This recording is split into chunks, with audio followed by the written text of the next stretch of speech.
আসসালামু আলাইকুম আমার ফেসবুক বন্ধুরা, আপনাদের কাছে হাত জোর করে বলছি এই ভিডিওটা একটু শেয়ার করবেন। আজকে 27 রমজানের 27 নামাজ সবাই পড়ছে, আল্লাহর রহমতে আমিও পড়েছি, আলহামদুলিল্লাহ, আল্লাহর কাছে শুকরিয়া। নামাজ পড়ে রাত এখন 11টার উপরে বাজে। আমাদের এলাকা থেকে প্রচুর মানুষ যাচ্ছে কবরস্থানে জিয়ারত করার জন্য। আমাদের মসজিদের হুজুরও চলে গিয়েছে, আমি একা যাচ্ছি, আপনারা দেখবেন এই অন্ধকারে। আমরা আসুন মাঝে মাঝে কবরস্থানে গিয়ে বাবা মার জন্য, দাদা দাদির জন্য, কবরবাসীদের জন্য একটু দোয়া করি, ওদের জন্য জিয়ারত করে আল্লাহর কাছে দোয়া করি, আল্লাহর জন্য তাদের জীবনে গুনাহগাথা মাফ করে দেই। প্রিয় দর্শক শ্রোতা, দেখুন, না দেখলে বোঝেন, এই যে দেখুন অন্ধকার, এখানে যাচ্ছে একা একা করে। আপনারা অবশ্যই সবার জন্য দোয়া করবেন, আমার জন্য দোয়া করবেন। ভিডিওটা তুলতাম না, তারপর তুলে ধরছি, সবাই যেন এই ভিডিওটা দেখে যেন ইয়ে করতে পারে। কবরস্থানে যাচ্ছে, আপনাদের ভিডিও করতে করতে, কথা বলতে বলতে, আমি কথা এত গুছিয়ে বলতে, তারপর আমি বলার চেষ্টা করতেছি। দেখেন ভাই, সবারই চলে যেতে হবে, জানেন আল্লাহ পাক আর মৃত্যু কখন কোন খালে লাগছে। আমি একা এই অন্ধকারে যাচ্ছি, দেখেন কবরস্থানে এখানে কেউই লোক নাই, সবাই চলে গেছে। আমি অনেকে যাচ্ছি কবরস্থানে, কোনো ভয় নাই, আল্লাহর জায়গাত মরতে হবে একদিন একদিন। প্রিয় দর্শক শ্রোতা, ভিডিওটা একটু শেয়ার করবেন। আর আল্লাহ কার কখন মৃত্যু রাখে, কার দুয়ারে কেউ বলতে পারে না। আল্লাহ যেন আমাদের সবাইকে ক্ষমা করে দেয়, মাহে রমজানের উসিলা কবরবাসীকে যেন আল্লাহ মাফ করে দেয়।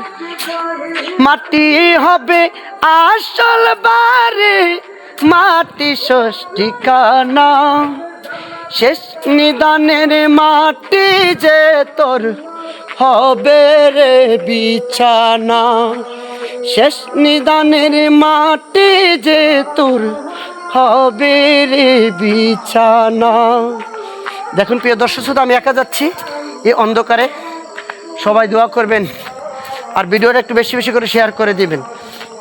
চিন্তা করে দেখো না কবরে কি যাইবা না, চিন্তা করে দেখো না মন কবরে কি যাইবা না, যেই কবরে আল্লাহ ছাড়া বন্ধু কেউই থাকবে না, যেই কবরে আল্লাহ ছাড়া বন্ধু কেউই থাকবে না।